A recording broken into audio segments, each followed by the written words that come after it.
Саламатсыздар достар. Күн қалай? Бәрі жақсы ма?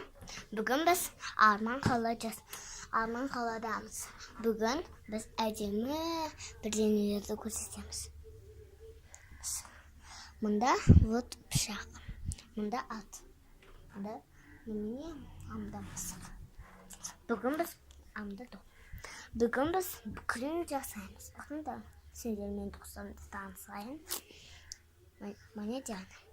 Сәлем. Міне Асан. Сәлем. Міне Парақат. Сәлем. Міне Айман. Сәлем. Міне қар. Сәлем. Мұнда Сабина. Сәлем. Мұнда ең кішкентайсы. Сен атың кім? Сен әдемісің. Ең кішкентайсың. Только кішкентайсың. Бірақ та Батима, сен үлкенсің. Батимаға сәлем айтыңдар. Жарайды, мен кеттім. Сау болыңдар.